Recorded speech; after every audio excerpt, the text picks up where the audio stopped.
जावा, गुल बन के मैं खिल जावा, बस इतनी सी है ये आरज़ू। गीतकार मनोज मुंतशिर का ये गीत आपने और हमने सभी ने बेहद पसंद किया। जब जब इस वतन की मिट्टी के लिए कुछ लिखा गया, तब तब वो आपकी और हमारे दिलों को छू कर निकला। और हो भी क्यों ना, इस वतन की मिट्टी की बात ही कुछ ऐसी है, जो एक बार इससे जुड़ गया वो इसी का होकर रह गया।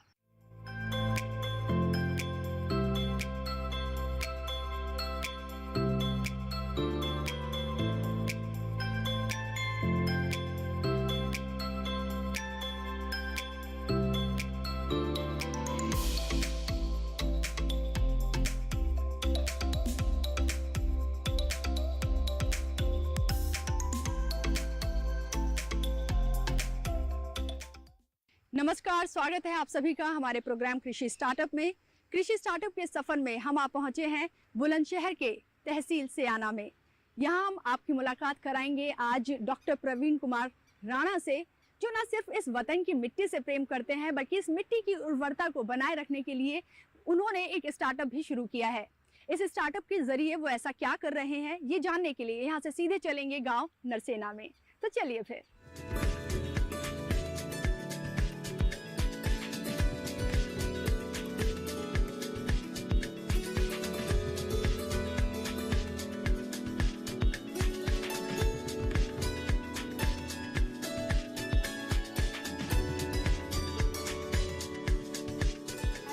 वेलकम टू आवर शो कृषि स्टार्टअप।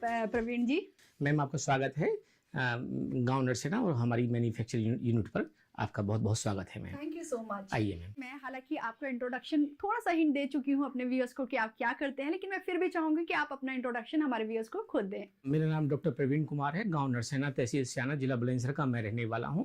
मैं सन 2014 से ही कार्य कर रहा हूं। मेरी प्लांट ब्रीडिंग में मेरी PhD है और मैं ये चाहता हूँ, क्योंकि मैं मिट्टी से पहले से ही जुड़ा हुआ हूँ, किसान का बेटा हूँ, कि मैं कोई नई खोज करूँ। मैं तो इस तरह से मैं अभी समय गाय से मैं जो किसानों से गोमूत्र परचेज करता हूँ 10 से 20 रुपये लीटर, और मैंने कुछ नए फॉर्मूले डेवलप किए हैं। आइए रिंकी जी बैठिए और बैठकर बात करते हैं।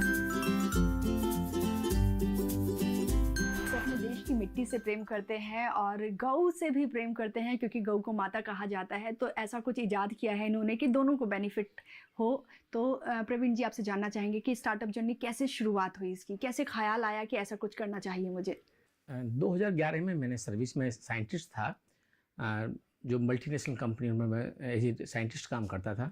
तो सबसे पहले मैंने 2011 से seed production, processing and marketing start की मैंने। और सन 2014 से मैं गांव लेवल पर देखता था कि जो किसान हैं वो गाय का 2 से 3 बार दूध पीने के बाद में गाय को एज ए लावारिस जंगली पशु के रूप में वो छोड़ देते थे। फिर जब जंगली पशु बनकर गाय जो फसलों में नुकसान करती है, फसलों को खाती है, तो वही किसान जो उसका दूध पीता है फिर उसे मारता था। इधर से किसी किसान ने मारा, दूसरे के खेत में प्रवेश कर गई, दूसरे के खेत वाला मारता है, वो सड़क पर खड़ी हो जाती है। तो मैंने यहाँ से काम स्टार्ट किया। मैंने सोचा कोई ऐसा काम किया जाए जिससे गाय की समस्या हमेशा के लिए खत्म हो जाए। तो मैंने एक चीज़ को ऑब्जर्वेशन किया कि पहले जो हवन होते थे उसमें 5 गव्वे एक प्रसाद बनता था, जिसमें गाय का दूध, गाय का दही, गाय का गोबर, गाय का मूत्र, इसमें 5 तत्वों का हम लोग इस्तेमाल करते हैं, जिससे कि वो प्रसाद के रूप में जो ब्राह्मण सभी को वो चाटने के लिए देता था। तो मैंने देखा कि ये जो गाय का मूत्र है, इस पर कुछ काम किया जाए। तो सबसे पहले मैंने एक छोटी सी गौशाला डेवलप की। पहले घर वालों को भी थोड़ी प्रॉब्लम थी कि किस तरह से ये काम करेगा, क्या करेगा, लेकिन मैंने हार ही नहीं मानी और मैं इस पर बढ़ता चला गया। मैंने एक ऑर्गेनिक की अपनी लैब डेवलप की। इस समय मेरी ऑर्गेनिक की लैब में कई सौ जड़ी बूटियों का संग्रह है। तो मैंने कुछ नए नए फॉर्मूले बनाने शुरू किए, जो फसलों के लिए स्पेशली मैंने काम स्टार्ट किया।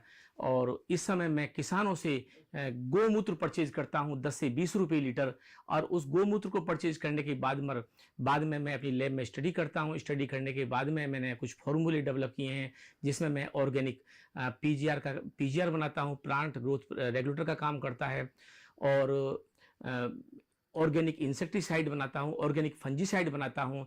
और किसानों की जो मांग आई, क्योंकि जैसे गन्ने की जो फसल होती है, एक समय बाद वो लंबाई पकड़ जाती है, उस समय उसमें स्प्रे नहीं हो सकता। तब किसानों का मानना ये था कि कोई दानेदार दवाई बन के तैयार हो। तो मैंने जड़ी बूटियाँ के काढ़े से और गोमूत्र के मिश्रण करने से मैंने एक दानेदार दवाई बनाई है, जिसका किसान इस्तेमाल अपनी फसलों में कर रहे हैं और हमें देखने को मिल रहा, किसान इसमें बहुत खुश है। आपने बताया और आपकी बातों से मुझे लग रहा है कि कहीं ना कहीं जो एक सोसाइटी को सर्व करने वाला जज्बा आपके अंदर मुझे दिखाई देता है। तो जब आप साइंटिस्ट थे और एक जॉब में थे, अमूमन लोग पढ़ लिख कर भले एग्रीकल्चर से भी रिलेटेड आप रहे हैं, लेकिन तब भी जॉब जो है काफ़ी सिक्योर माना जाता है। स्टार्टअप क्योंकि जब आप शुरू करते हैं बहुत दिक्कतें आती हैं, तो ऐसे में सबसे पहले जब आप जॉब छोड़ के इधर आए तब घर वालों ने कितना आपको सपोर्ट किया, क्या रिएक्शन थी उनकी? देखिए 2011 तक मैंने सर्विस की। मैं करनाल में R&D हेड था और मैं कंपनी के लिए गेहूं धान पर काम करता, क्योंकि प्लांट ब्रीडिंग से मेरी PhD है। सबसे पहले मैंने फादर को बताया कि पापा जी मैं जॉब छोड़कर अपना एक सीड प्रोडक्शन का काम करना चाहता हूं। तो फादर ने मेरे से, पिताजी ने मेरे से ये कहा, पापा जी ने, कि नहीं बेटे आपको PhD कराई है बड़ी मेहनत से हम लोगों ने, और यदि आप जॉब छोड़कर गांव में आ जाओगे तो इसमें हमारी इंसल्ट होगी। तो मैंने उनसे कहा कि नहीं पापा, सीड प्रोडक्शन का काम अच्छा काम है और मैं इसको अपने यहाँ पर काम स्टार्ट करूँगा। कुछ समय बाद हमारा क्षेत्र में नाम हो जाएगा और इस समय अपने क्षेत्र के किसानों को भी भला हुआ, क्योंकि हम किसानों को ट्रेंड करेंगे कि गेहूँ का सीड कैसे बनाया जाता है, या धान का सीड कैसे बनाया जाता है, या सरसों का सीड प्रोडक्शन हम कैसे कराते हैं। तो जगह जगह गाँव में हमने गोष्ठी कर करके लोगों को सिखाया कि सीड प्रोडक्शन कैसे किया जाना चाहिए। फिर उनसे हम लोग सीड प्रोडक्शन फाउंडेशन सीड हम उनको देते हैं और सर्टिफाइड सीड बनवाकर या कोई रिसर्च वैरायटी तैयार करवा के हम उनको बाई बैक कर लेते हैं और अपनी यूनिट पर हम लोग उसका स्टोर करते हैं। जब उसका सीजन स्टार्ट होता है तो उसको हम विधि सीड के नाम से हम लोग उसको मार्केट में पैक करा के हम लोग सेल करते हैं मैडम। तो जैसा कि प्रवीण जी ने बताया कि एक माइंडसेट बना हुआ है सोसाइटी में कि अगर लड़का जॉब छोड़ के वापस अपना कोई स्टार्टअप बिजनेस, वो भी एग्रीकल्चर से जुड़ा हुआ करना चाहता है, तो कहीं ना कहीं ये समझते हैं कि कहीं ना कहीं कोई फेलियर आ गया है, इसलिए वापसी हो रही है, घर वापसी हो रही है। तो शुरुआती चैलेंजेस क्या कुछ थे वो जो आपको फेस करने पड़े? सबसे पहले तो फादर को कन्विंस करना ही बहुत कड़ा पड़ रहा था, क्योंकि सर्विस छोड़ी, अच्छी इनकम थी, अच्छी सैलरी थी मेरी। तो लगभग मुझे 1 साल तो फादर को कन्विंस करने में ही लगा, पापा जी हमारे पास एग्रीकल्चर लैंड है, पहले हम अपनी ही लैंड से ही हम सीड प्रोडक्शन का काम स्टार्ट करेंगे, आप परेशान ना हो, धीमे धीमे हमारा मार्केट डेवलप होगा और जब मार्केट डेवलप होगा तो हमारा क्षेत्र में नाम भी होगा और लोगों को हम रोजी रोटी भी देंगे और इससे किसानों का भी भला होगा। तो मैडम बीच बीच में मुझे बहुत परेशानी का सामना करना पड़ रहा था। फाइनेंशियल क्राइसिस फादर की तरफ से हुआ और हमने थोड़ा सा एक काउंटर बनाया। काउंटर बनाने के बाद में एक छोटा सा हमने स्टोर, अपना एक गोदाम बनाया और हमने यहाँ से काम स्टार्ट किया। लेकिन जो सोच लिया हमने एक बार आगे बढ़ने का, तो फिर मैंने बढ़ना शुरू किया कि नहीं कोई बात नहीं, हमें आगे काम करना है और इससे सभी का भला होगा, लोगों को रोजी रोटी, क्योंकि अपने क्षेत्र में कोई कंपनियां नहीं हैं लोगों को रोजी रोटी देने वाली। और मैं पहला एक ऐसा आदमी हूँ अपने क्षेत्र में जो हमने एक नई कंपनी अपनी लगाई, नया व्यापार काम स्टार्ट किया, जिससे कि लोगों को रोजी रोटी हम लोग देने लगे और लोग हमसे खुश होने लगे और किसान का भी इसमें भला होने लगा। तो काफ़ी खुश हैं। और अगर मैं बात करूं कि आज अपने आप को इतने सालों में, पिछले 2-3 सालों में चैलेंजेस थे, लेकिन आज कहाँ खड़ा पाते हैं? देखिए मैम, मैं इस समय सर्विस छोड़ने के बाद मैं पूर्णतः मैं बताना चाहता हूँ कि मैं सेटिस्फाई हूँ, क्योंकि मैं जो काम कर रहा हूँ, जिस डिपार्टमेंट से मैं निकल कर आया हूँ, चौधरी चरण सिंह विश्वविद्यालय मेरठ कैंपस से मैंने PhD की थी, तो वहाँ पर जो फैकल्टी थी वो भी रात को लोग लैब में बैठ के 2-2 बजे कार्य करते थे। तो हमने वहाँ से अपनी ट्रेनिंग ली, वहाँ से हमने रिसर्च वर्क स्टार्ट किया और मैं आज पूरी तरह से सेटिस्फाई हूँ कि जो मैं कार्य कर रहा हूँ इससे एक तरह से पूरी मानव जाति का इसमें भला होगा मैडम, और घर वाले भी इस समय बहुत खुश हैं मैम। और यहाँ पर जॉब छोड़ने का एक अच्छा डिसीजन ये था कि इन्होंने अपने साथ साथ दूसरे लोगों को भी रोजगार डेवलप किया है, दूसरे लोगों के लिए भी। तो अभी यहाँ पर कितने लोग काम कर रहे हैं आपके साथ? मैम हम लोग लगभग 15 से 20 लोग यहाँ पर काम कर रहे हैं। वो काम के ऊपर डिपेंड होता है कि कभी 2 बढ़ जाते हैं, 2 घट जाते हैं। मार्केटिंग हमारा अलग चल रहा है और साथ में हमारा प्रोडक्शन डिपार्टमेंट अलग है, प्रोसेसिंग डिपार्टमेंट अलग है, सप्लाई चेन हमारा अलग है। इस तरह से हम लोग सीड प्रोडक्शन और प्रोसेसिंग एंड मार्केटिंग का काम करते हैं मैम। ये तो ये तो हुआ पूरा इनका स्टार्टअप जर्नी, कैसे शुरुआत हुई, क्या कुछ चैलेंजेस थे जो फेस करने पड़े, और अभी जहाँ ये खड़े हैं वहाँ से कितना सेटिस्फाइड है। इसके बाद हम जानेंगे कि जो गौमूत्र से पेस्टिसाइड और फर्टिलाइज़र तैयार करते हैं वो किस तरह से करते हैं। लेकिन उससे पहले यहाँ लेंगे एक छोटा सा ब्रेक। आप कहीं जाइएगा नहीं, बने रहिए हमारे साथ DD किसान पर। आपको बता दें इस वक्त हम मौजूद हैं उत्तर प्रदेश के जिला मुजफ्फरनगर के ब्लॉक जानसठ में।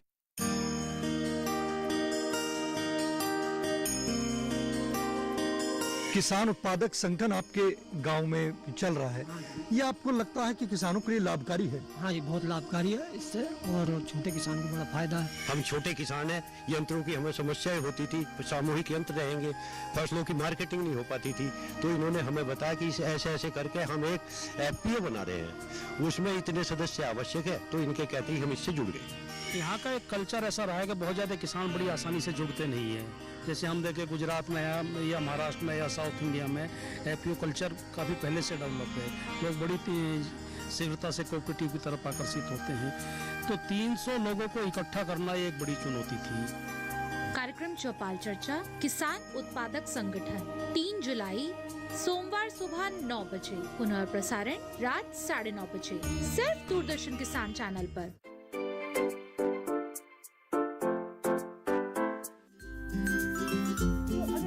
गौमूत्र की, तो वो आप कहाँ से खरीदते हैं?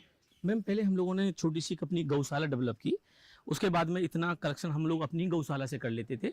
लेकिन इस समय हम लोग जो अपने आसपास के जितने भी किसान जो गाय को पालते हैं, उन सबके यहाँ से हम लोग गौमूत्र का कलेक्शन करते हैं। इस समय इस दवा को हम कॉमर्शलाइज कर चुके हैं, तो अपने क्षेत्र के जो किसान हैं जो गाय पालन करते हैं, उनसे हम लोग 10 से 20 रुपये लीटर तक हम लोग गौमूत्र परचेज करते हैं। किसान स्वयं हमें गौमूत्र देने भी आते हैं, जो बड़ी मात्रा में हमें गौमूत्र उठाना पड़ता है 500 लीटर 1000 लीटर, तो वो व्यवस्था हम लोग ट्रांसपोर्ट की करते हैं और ला के अपने यहाँ पर गौमूत्र को स्टोर करके हम लोग दवाई बनाते हैं। मैम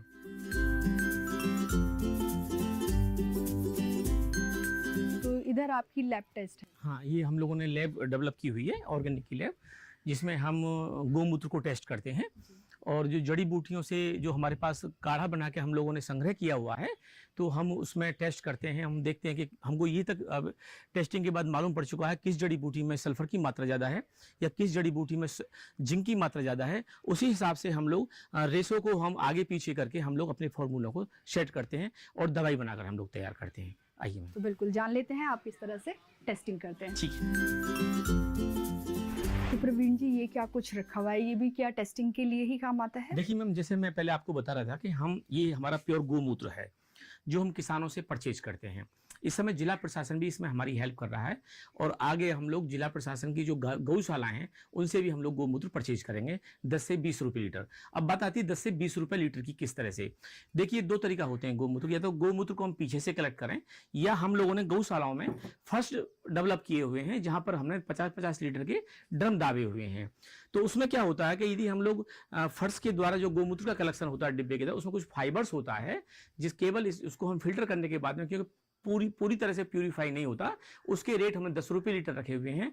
लेकिन जो किसान भाई पीछे से गौमूत्र का कलेक्शन करते हैं, जिसकी ग्रेविटी, जिसके हम टेस्ट करते हैं, जिसकी ग्रेविटी 31 आती है, उसको हम 20 रुपये तक की भी रेट देते हैं, क्योंकि हमने अपने फॉर्मूला 25 ग्रेविटी पर सेट किए हुए हैं। जिस गौमूत्र की ग्रेविटी 25 आएगी उसको हम 15 रुपये लीटर का हम लोग उसका रेट देते हैं। इस तरह से हम किसानों को, अब इस समय किसान बहुत खुश है क्योंकि वो दूध भी बेचता है अपना, और साथ में वो हमको अपना गौमूत्र भी बेचता है, जिससे कि उसकी कंडीशन भी अच्छी होगी और वो गाय को कभी छोड़ेगा नहीं। क्योंकि पहले क्या होता था, गाय को वो या पशु को अपने ऊपर लोड मानता था, 4 से 5 बार बच्चा देने के बाद में बच्चा देना गाय बंद कर देती है, वो किसान पर एक लोड हो जाता है कि जिससे कि अब चारा कहाँ से हम खिलाएं। मेनली इसका एक रीजन ये था कि इंसेक्टिसाइड और फंजीसाइड, हर किसान आदमी ज्वार हो, बाजरा हो, जो चारे के रूप में जो फसलें होती हैं उनमें हम हैवी इंसेक्टिसाइड का प्रयोग करते हैं, जिससे कि पशु उसे खाने के बाद में वो एक तरह से उसके अंदर बांझपन दिखाई देता है और गाय बच्चा देना बंद कर देती है और वो पशु पर लोड हो जाता है।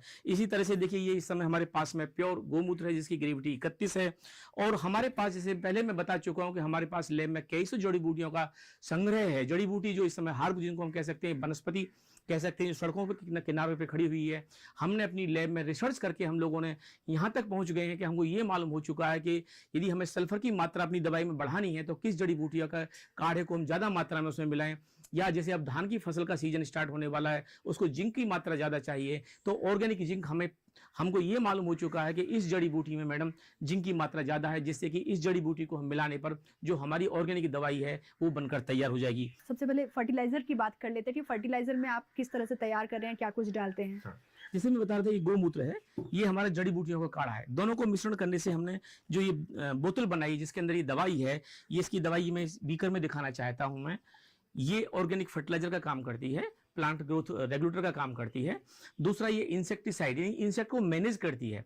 कारण क्या होता है कि जब हम किसी पॉइजन का इस्तेमाल, सिस्टेमिक पॉइजन का मैडम हम इस्तेमाल करते हैं, तो वो पौधे के इम्यून सिस्टम को वीक करता है। ये हमारी दवाई पौधे के अंदर, क्योंकि गौमूत्र क्या है, वो भी एक सिस्टेमिक पदार्थ है, उसके अंदर अपने तत्व तो है ही हैं, और हम लोग जड़ी बूटियों के द्वारा जो तत्वों को उसके अंदर सीक्रेट करते हैं, उसके अंदर मिलाते हैं, तो सारे तत्वों को लेके पौधे के अंदर चला जाता है। वास्तव में जितनी बड़ी मात्रा में पौधे को आवश्यकता होती है जिन तत्वों की, तो वो ऑर्गेनिक पदार्थ के रूप में ये गौमूत्र उन पदार्थों को पौधों के अंदर पहुंचा देता है, जिससे कि उसका विगर या उसका कलर, जो प्लांट होता है जिसमें टिल्लिंग हो गई या नंबर ऑफ द ब्रांच ज्यादा हो जाते हैं। और जैसे कि मैं एक एग्जांपल और दे रहा हूं मैडम, कि जो गौमूत्र है उसमें ऑलरेडी साइटोकाइनिन हार्मोन्स पाया जाता है, जितना पौधे को आवश्यकता होती है। साइटोकाइनिन हार्मोन्स का मतलब होता है कि पौधे के अंदर वो फ्लावर की संख्या, पुष्प की संख्या बढ़ाता है।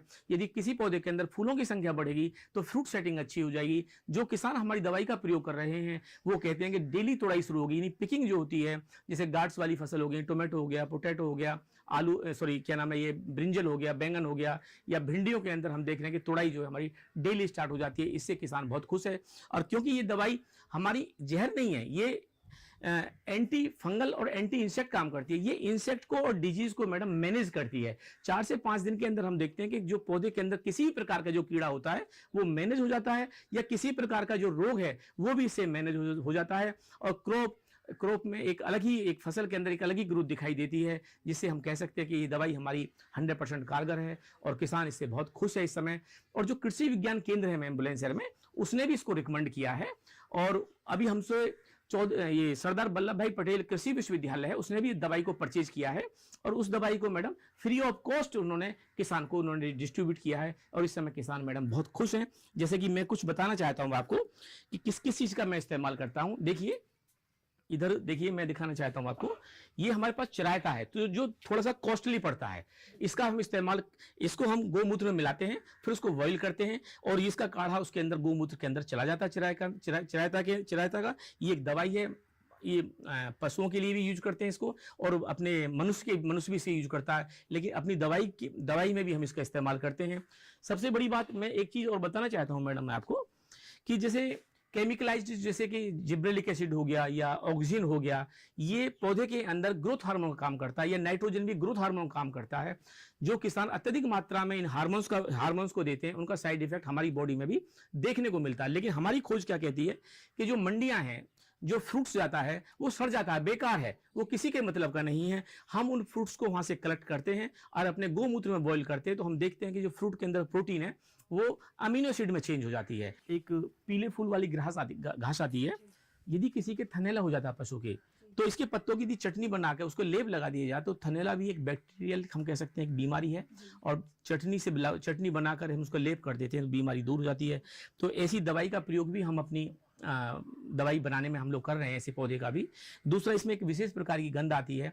जब इसका हम पौधे का इस्तेमाल अपनी दवाइयों में करते हैं तो नीलगाय भी खेत के अंदर नहीं आती, जो किसानों की बहुत बड़ी समस्याएं थी कि जो नीलगाय खेतों में नुकसान पहुंचाती हैं। तो हमारी दवाई का प्रयोग करने के बाद में 10 से 15 दिन तक नीलगाय उसमें नुकसान नहीं पहुंचाती।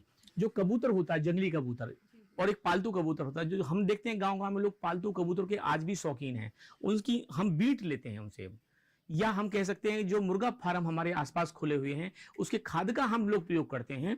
तो हम ये जानते हैं कि जो कबूतर की जो बीट होती है, जिसको हम लैट्रिन कह सकते हैं, उसका इस्तेमाल हम दवाइयों में करते हैं, क्योंकि इसके अंदर 5% नाइट्रोजन, 6% फास्फोरस और 6% पोटास पाई जाती है। ये हमारे पास में जो मुर्गे फार्म होते हैं उनका हम खाद जितना भी होता है सबको परचेज करते हैं, और इनका काढ़ा गोमूत्र में मिलाने के बाद में हम लोग अपनी दवाइयों में प्रयोग करते हैं। तो हमने अपने ही फॉर्मूले इसमें डेवलप किए कि जो वर्मी कंपोस्ट होता है केंचुआ की खाद, और उसमें हम लोगों ने शुगर मिल से हम लोग मैली भी परचेज करते हैं, उसके अंदर सल्फर की मात्रा ज़्यादा होती है। ये सब हम लोग टेस्ट कर चुके हैं, और एक हमने दानेदार पाउडर बना के तैयार किया है जो 100% ऑर्गेनिक है। जिस तरह से जो लाइफ स्टाइल डिजीज हो रही है वो कहीं ना कहीं हमारे खाने पीने को ही लेकर हो रही है, तो जब हमारा खान पान सुधरेगा तो कहीं ना कहीं लाइफ स्टाइल डिजीज भी अपने आप खत्म हो जाएंगी। ये तो बात रही उन चीज़ों की जो आप इस्तेमाल कर रहे हैं अपनी फर्टिलाइजर और पेस्टिसाइड में। तो एक बार अंदर चल के आप हमें दिखाएंगे कि टेस्टिंग किस तरह से की जाती है। तो ये ये आपका टेस्टिंग लैब है जहां आप टेस्ट करते हैं, तो क्या कुछ इक्विपमेंट्स हैं आपके पास यहाँ पर टेस्टिंग के लिए? हम जड़ी बूटियों से हम लोग काढ़ा निकाल कर हमारे पास अलग अलग रखे हुए हैं, और उसके बाद में हम लोग गोमूत्र लेते हैं, और जो हमारा रेशो उसमें हम टेस्ट करते हैं। इसके अंदर जैसे ब्यूरेट है तो उसमें हम काढ़ा भर लेते हैं, तो हम ये देखते हैं कि कलर में क्या वेरिएशन आ रहा है। तो हम अपनी टेस्ट ट्यूब में जो ब्यूरेट होता है ड्रॉप डालकर, उसमें हर ड्रॉप से आपको कोई ना कोई उसके अंदर वेरिएशन दिखाई देगा, जिसमें हम ये भी टेस्ट कर सकते हैं कि जिंक या आयरन या कैल्शियम या फास्फोरस या पोटास किस में कितने % होता है, तो हम उसकी भी हेल्प लेते हैं। अगर मैं बात करूं गवर्नमेंट की, तो आपको ये लैब सेटअप में या आपके स्टार्टअप को शुरू करने में कितनी कुछ सहायता ली है आपने गवर्नमेंट की? नहीं, अभी मैंने गवर्नमेंट से कोई सहायता नहीं ली, लेकिन इस समय गवर्नमेंट मुझे सहायता करने के लिए तैयार है, क्योंकि उसका मानना है कि जो हमारा मॉडल है इससे गाय की समस्या हमेशा के लिए दूर हो जाएगी, और जो ऑर्गेनिक जो बोलते हैं मुझे ऑर्गेनिक की जो क्रांति है असली, उसका इससे जन्म होगा। इसलिए जिला प्रशासन भी पूर्णतः हमारे इसमें हेल्प कर रहा है इस समय। ये अभी हमने अपने ही पैसे से इस चीज़ को डेवलप किया हुआ है, और जो हम लोग दवाई सेल करते हैं जो उससे अर्निंग होती है उसका भी हम इसमें इस्तेमाल कर रहे हैं। तो अब हमने प्रॉपर आपसे जान लिया है कि किस प्रोसीजर से आप गुजरते हुए और फाइनली मार्केट में अपना प्रोडक्ट जो है वो सेल कर रहे हैं, और अभी मार्केटिंग के बारे में प्रवीण जी से जानेंगे, साथ ही जानेंगे किस तरह से पैकेजिंग होती है, और भी बहुत कुछ अभी बाकी है। लेकिन यहाँ रुकेंगे एक छोटे से ब्रेक के लिए, आप कहीं जाइएगा नहीं, बने रहिए हमारे साथ डीडी किसान पर। बरसात के मौसम में बढ़ती है पशुपालकों की परेशानी। पशु हो जाते हैं बीमार और होती है आर्थिक हानि। क्या है लक्षण और कैसे करें बचाव? जानिए अपने हर सवाल का जवाब। देखिए बरसात के मौसम में पशुओं की देखभाल अपना पशु चिकित्सक में, इस रविवार शाम 6:30 बजे सिर्फ दूरदर्शन किसान चैनल पर।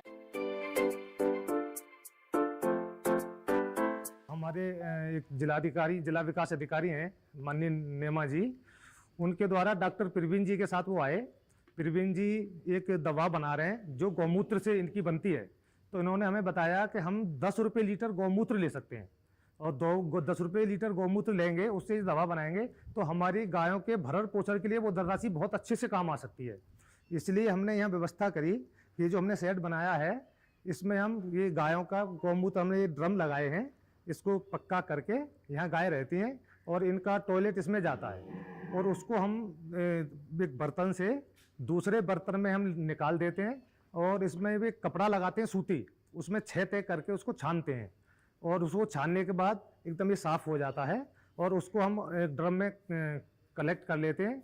उसके बाद 10 रुपये लीटर में हमारे डॉक्टर साहब प्रवीण जी इसको ले लेते हैं। डॉक्टर प्रवीण कुमार ने हमसे संपर्क किया और उन्होंने गौशाला के गोमूत्र से होने वाली आमदनी के संबंध में हमें अवगत कराया, और उन्होंने ये गोवंश आवारा पशु और गोवंश जैसे ही किसानों के जो मन हटता चला जा रहा, तो इन्होंने इनकी आमदनी के सब्जेक्ट में बताया कि इनके भाई गोमूत्र भी इतना कीमती है, अगर आप गोमूत्र से भी गोमूत्र भी कलेक्ट करें तो भी गाय पालने में आपको कोई परेशानी नहीं होगी। तो मैंने डॉक्टर प्रवीण जी नरसेना से सुपर वर्मी और नेक्टर दवाई सारी लगाई है, बहुत अच्छा फायदा हुआ और अच्छी फसल हुई है।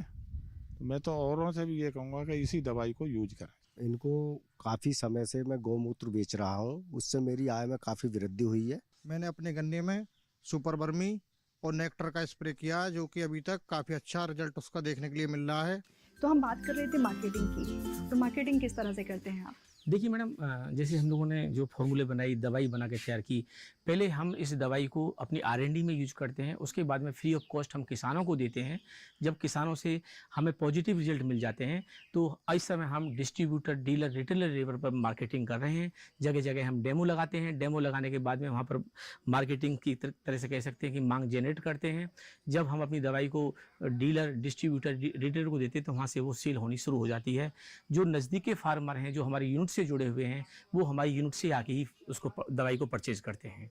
जी, ये अभी ऑल ओवर इंडिया में आपकी सप्लाई है या अभी अपने पर्टिकुलर एरिया? मैम, हम कह सकते हैं हमारी जो इस समय दवाई अपने डिस्ट्रिक्ट अलीगढ़ तक हमारे पास जा रही है। ये मार्केटिंग का अपना अपना क्षेत्र होता है, जैसे हमारी लखनऊ में भी जाती है और आगरे तक हमारी दवाई जा रही है। अदर स्टेट में हम कह सकते हैं जैसे MP में जा रही है, राजस्थान में कोटा में हमारी दवाई जा रही है। धीरे धीरे हम लोग आगे बढ़ रहे हैं, इस तरह से हम लोग मार्केटिंग कर रहे हैं मैडम। तो चलिए अब आपसे पैकेजिंग भी समझ लेते हैं कि किस तरह से आप अपने प्रोडक्ट की पैकेजिंग कर रहे हैं। आइए।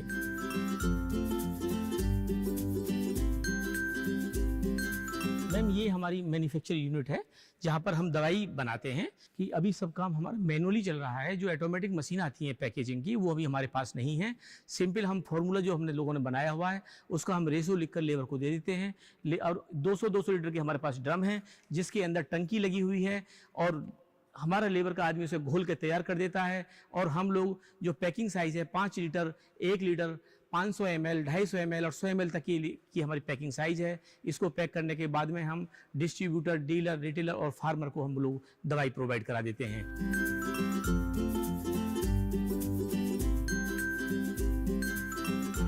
अगर मैं आपसे जानना चाहूँ प्रवीण जी कि आपका जो स्टार्टअप को लेकर फ्यूचर विजन है वो क्या है? देखिए मैडम, मेरा जो फ्यूचर विजन है कि मुझे शोध कार्य करने का शौक है। और ये जो मैंने शोध कार्य की है, जो रिसर्च की है, वो इससे कि इस रिसर्च से पूरी गौ जाति और पूरी मानव जाति को फायदा होने वाला है। क्योंकि ये शोध कार्य ऑर्गेनिक को लेके है। जो किसान भाई रासायनिक खाद, रासायनिक कीटनाशकों का प्रयोग करते हैं, लेकिन इस शोध कार्य के द्वारा जो हमने दवाई डेवलप की है, यदि वो उसका इस्तेमाल करेंगे तो वो जो प्रोडक्ट बन के तैयार होगा वो ऑर्गेनिक होगा, जिससे पूरी मानव जाति उसका सेवन करेगी। तो बहुत सारी ऐसी बीमारियां हैं जो रासायनिक कीटनाशक अथवा फफूंदीनाशकों के द्वारा पैदा होती हैं, तो वो नहीं होंगी और हमारा स्वास्थ्य बढ़िया होगा। पूरी मानव जाति बीमारियों से मुक्त हो जाएगी। मैम ये तो काफ़ी अच्छा फ्यूचर विजन है इनका स्टार्टअप को लेके अपने। मैं सबसे ये सवाल पूछती हूँ, आपसे भी पूछूंगी प्रवीण जी कि एट लास्ट आप हमारे प्रोग्राम कृषि स्टार्टअप के माध्यम से जो यूथ आज आपको सुन रहा है, देख रहा है, उसको क्या मैसेज देना चाहेंगे? तो जो अपने देश का यूथ है, यदि हम एग्रीकल्चर की तरफ ध्यान देंगे तो ऐसा नहीं है कि जो पढ़े लिखे जो लोग होते हैं वो उनको ज़्यादा एग्रीकल्चर में आना चाहिए, पढ़े लिखे लोगों को, जिससे कि एक एग्रीकल्चर एक इंडस्ट्री के रूप में जिसको हम खड़ा कर सकते हैं। इससे देश का भी भला होगा, यूथ को रोजगार भी मिलेगा और एक तरह से यूथ जब पढ़ लिख कर एग्रीकल्चर में काम करेगा तो नई नई टेक्नोलॉजी को लाने की कोशिश करेगा, जिससे हमारे देश का और अपने जो किसान भाइयों का भला हो सकता है। और सभी से मेरी प्रार्थना है यूथ से कि वो एग्रीकल्चर से जुड़ें और एज ए इंडस्ट्री एग्रीकल्चर में खड़ी कर सकते हैं। तो बिल्कुल बेहद अच्छा मैसेज आपने आज यूथ को दिया है और बिल्कुल जो हमारा युवा पीढ़ी है उसको एग्रीकल्चर से जुड़ना होगा, क्योंकि एग्रीकल्चर को ज़्यादा ज़रूरत है। और एग्रीकल्चर, जब हम कृषि की बात करते हैं तो कहीं ना कहीं वो हमारे देश की ऐसी रीढ़ है। अगर हमारा एग्रीकल्चर ग्रो करता है तो वो देश की रीढ़ है। आप आर्थिक तरक्की करते हैं और देश की तरक्की के साथ ही तो आपकी और हमारी भी तरक्की जुड़ी हुई है। तो आपसे मिलके प्रवीण जी बहुत खुशी हुई है और बहुत अच्छा लगा है कि आप इतना अच्छा काम कर रहे हैं और आपको हम शुभकामनाएं देते हैं। आपका जो फ्यूचर विजन है वो जल्दी से पूरा हो। Thank you so much for being with us in our show. Thank you. Thank you madam. दोस्तों, हम आपको आगे भी ऐसे ही प्रोग्रेसिव एंटरप्रेन्योर से मिलवाते रहेंगे जो कृषि जगत में नित नए आयाम गढ़ देश को आत्मनिर्भर बनाने का काम कर रहे हैं। दोस्तों, अगर आपको लगता है आपकी स्टार्टअप जर्नी भी दिलचस्प है और ये लोगों तक पहुंचनी चाहिए तो आप हमें मेल कर सकते हैं। हमारी मेल आईडी है digital.agrikisan@gmail.com। इसी के साथ हम ये भी उम्मीद करते हैं दोस्तों कि जो आप अपना फीडबैक हमें देते हैं, आपकी मेल्स के जरिए जो आपका प्यार हमें मिलता है, हमें बेहद खुशी होती है वो देखकर, और आगे भी आप इस फीडबैक को बरकरार रखेंगे। फिलहाल के लिए मुझे दीजिए इजाजत। नमस्कार।